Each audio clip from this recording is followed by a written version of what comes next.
Welcome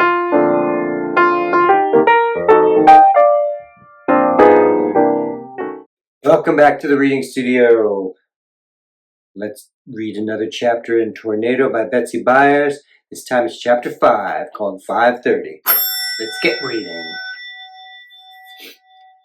The wind was still howling and we could hear the porch swing pounding on the side of the house.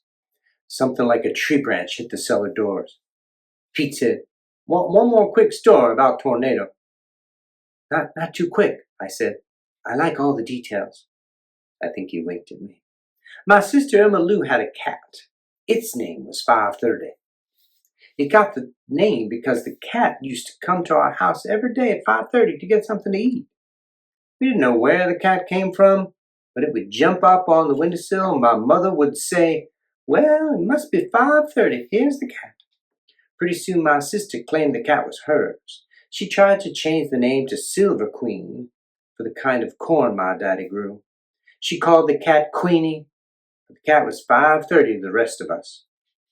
Before 5:30 came along, we had a pot collie named Babe, who liked to dig holes anywhere and anytime she felt like it. If she was in the house when the mood hit her, she'd try to dig a hole in the carpet.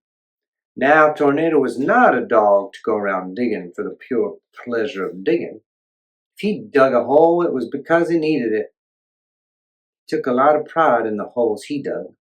One hot day, Tornado felt the need, and he went in the shade of those cut-off pine trees and dug a hole just the right size to lie in. And that's what he did. After that, in the heat of the day, he would go lie down in the hole and relax.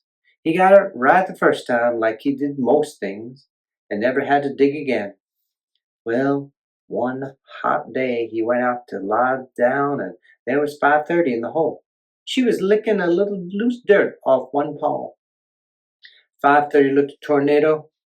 Tornado looked at 5:30. 5:30 yawned. Tornado made a sound deep down in his throat that said, "Get out, please." Then he made another deeper sound than that. "Get out!" 5:30 did not budge. I would have tried to pick her up, but the cat didn't let anybody touch her but Aloud. I had scratches on my arms to prove it. I started walking to the pond and called Tornado to follow me. He stayed where he was. I called him to the barn. He didn't budge. He just stayed right there looking at that cat in that hole until, you guessed it, 5:30 came around. Then the cat got up, yawned, stretched, and went to the house. Tornado got in the hole, but not to lie down. He got in there to dig. He dug and he dug and he dug some more. Dirt flew everywhere. I knew what he was doing. He was trying to get the feel and the smell of that memory of that cat out of his special place.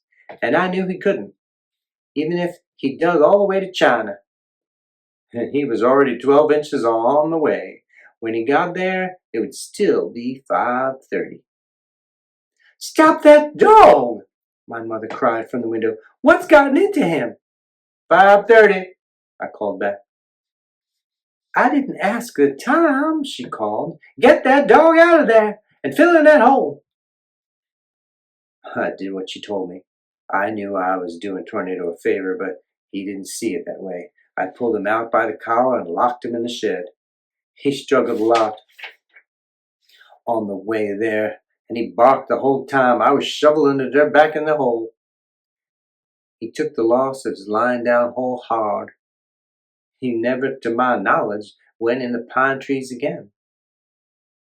Not even when we went in there to cut our Christmas tree.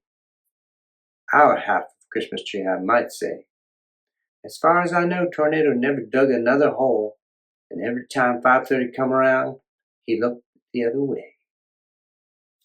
That's the end of chapter 5 in Tornado. Stay tuned, subscribe, and we'll see you soon on the Reading Studio.